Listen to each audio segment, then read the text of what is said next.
Ain't shady, baby, I'm hot like the prodigal son. Pick up a little meeny, miny, mo, and flower, you're the chosen one. Will your left hand's free and your right hand grip with another left and watch his right hand slip. Schwartz is gone.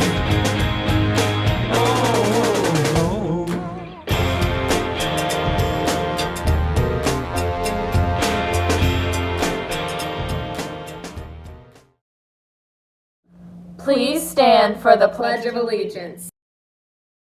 I pledge allegiance to the flag of the United States of America and to the republic for which it stands, one nation, under God, indivisible, with liberty and justice for all.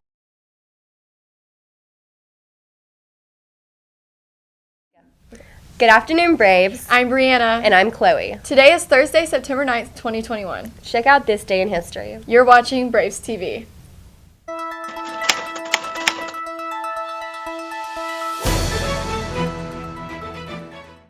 (1956). You ain't nothing but a hound dog, crying all the time. A milestone in early rock and roll, Elvis Presley makes the first of 3 celebrated TV appearances on The Ed Sullivan Show on CBS. We'd like to give a shout out to our avid classes Who started the tutorial process for this year. Miss Warren's 10th grade class helped show Miss Bell's 9th grade class how to Be prepared for the tutorials, have strong point of confusion questions, organize their notes, and began the group collaboration process of presenting their own personal tutorial to their peers. Our Braves chorus is ordering t-shirts and hoodies to promote school spirit. On your screen is the graphic that'll be on the shirts. Contact a chorus member or Miss Treadway for more info and to place your order. Order forms and payment must be turned in by September 15th. FBLA is seeking new members. There will be a meeting for new and returning members in Miss Rhodes' room after school on September 23rd. If you have any questions, see Miss Rhodes or text her on Instagram. There will be a Band Boosters parent meeting in the auditorium on September 16th at 6 o'clock. All parents and students are invited to attend. Yearbook pictures for grades 9 through 11 will be taken today. Students will report to the auditorium in their English class. Attention seniors. There is a sign-up sheet on the senior class bulletin board for portrait retakes. Portraits will be taken on October 19th. The session fee is $30. Seniors will need to bring one casual outfit to the session. The photographer will provide formal attire. Attention Mu Alpha Theta members. New members may pick up applications from Miss Rush's room through September 13th. There will be a new member meeting after school on September 14th in Mrs. Huff's room. Applications are due September 14th. Want to join Anchor Club? Check out the requirements and activities on the bulletin board in the English hallway. And let Mrs. Moody know if you have any questions. Quarter 1 intern reports go out today. To spark school pride, we're hosting a very unique competition. We want everyone to learn our school's alma mater by homecoming week. How do you do this? Every 5th period class will work on learning all the words to our school's alma mater. Don't know the words? Sing along with your chorus on Braves TV 5th period. You don't have to know how to sing. You just need to show school spirit by loudly getting those words out of your mouth. Get everyone, even your 5th period teacher, involved in linking arms, swaying, and singing in your own loud, smiling, school-spirited kind of way. All the words to the alma mater. Each class will be judged by teachers in the Fine Arts Hallway September 27th and 28th. The winning 5th period class will receive a pizza lunch with cookies and a Disney movie on September 30th. And we'll get to lead the student body in singing our alma mater, along with our cheerleaders and Miss Levins at the pep rally on homecoming day, October 1st. If the 5th period teacher of the winning class sings too, Miss Levins will come in on September 30th during your 5th period class to serve pizza and show the movie. So the teacher can have the period off. So start today. Learn the alma mater. Have fun. Be silly. Be loud. Be proud to be a Walton High School Brave. So get ready. We now present our alma mater.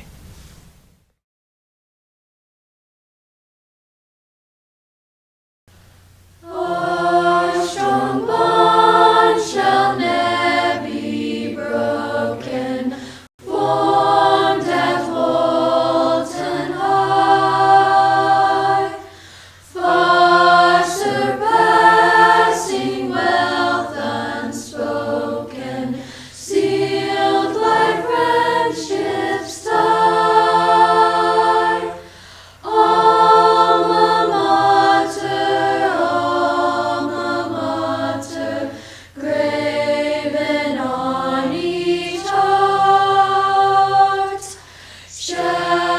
be found unwavering true when we in life shall part.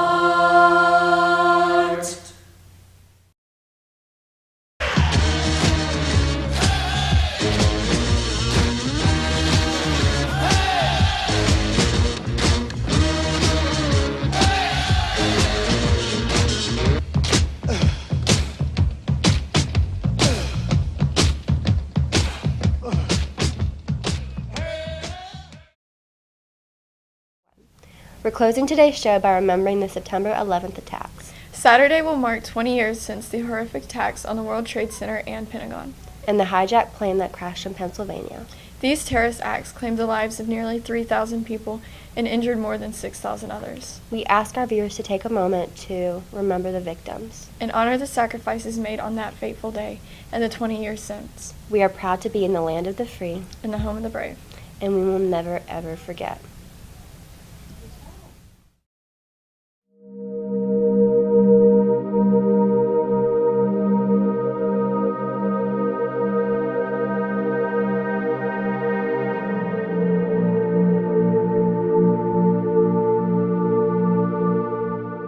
It's about 9:30 a.m. when he called, and he told me he was on the 105th floor, and he'd been trying to find a way out. He told me that he hadn't had any success, and now the stairwell was full of smoke. I asked if it hurt for him to breathe, and he paused for a moment and then said no. He loved me enough to lie. We stopped talking about escape routes, and then we just began talking about all the happiness we shared during our lives together. I told him that I wanted to be there with him, die with him. But he said no, he wanted me to live a full life. And as the smoke got thicker, he just kept whispering, "I love you," over and over. I just wanted to crawl through the phone lines to him and hold him one last time. Then I heard a sharp crack, followed by the sound of an avalanche. It was the building beginning to collapse. Called his name into the phone over and over. Then I just sat there, pressing the phone to my heart. I think about that last half hour with Sean all the time. I remember how I didn't want that day to end.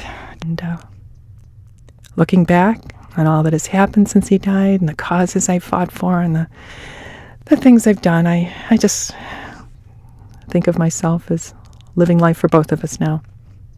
And I like to think that Sean would be proud of me.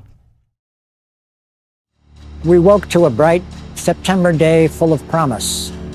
All across the country, we were taking kids to school, going to work, having coffee with friends.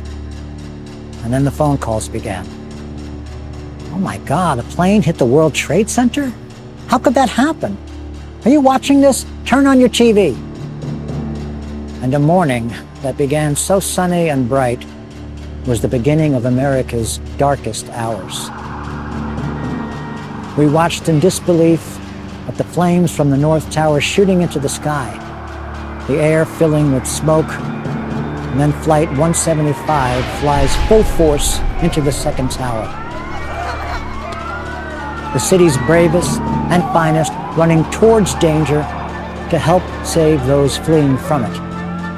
Images that can never be erased from memory, pictures that will never be lost to time. There's confusion and chaos, and every passing minute brings a new tragedy. A third jet veers into DC airspace at ground level, exploding in the nerve center of our national defense, killing over 200 people. Heroes in uniform and civilian workers rushed to the rescue, leading thousands to safety and evacuating children into Pentagon Daycare Center. Over 100 miles away, in the sky over Pennsylvania, passengers on Flight 93 call their loved ones to say goodbye, and then launch a courageous attack to regain control of the plane. It plunges into an isolated field in Shanksville. But the sacrifice of those on board that day saves countless lives in our nation's capital. Then, as thousands watch from the streets and tens of millions watch at home, the South Tower collapses. 102 minutes after the first attack, the North Tower falls.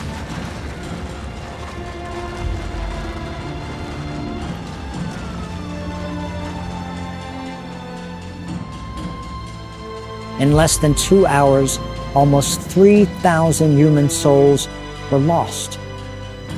They were moms and dads, sons and daughters, senior citizens with fond memories of days past, and young people with dreams of tomorrow. And it didn't matter their color or religion, who they were, or where they were from, for on that day, they all were our brothers and sisters. At Manhattan's Engine Company 55, where I worked for a few years, the guys I served with each knew 20 to 30 firefighters who made the ultimate sacrifice. 5,000 children lost a parent that day. 5,000. 880 of them were firefighters' kids. In the hours that followed, we did more than mourn. Our grief and anger were the catalyst to bring Americans together, doing whatever we could to help, donating blood, giving comfort to friends and to strangers alike, searching for survivors. But there were so few to find. As day turned into night that September 11th, 20 years ago, a skyline and a nation were forever changed. But the fires that burned helped forge a spirit of unity. From the dust and debris, heroes arose. And the memorials that stand today on those hallowed grounds remind us of the promises we made to those we lost and to their families that we will never forget.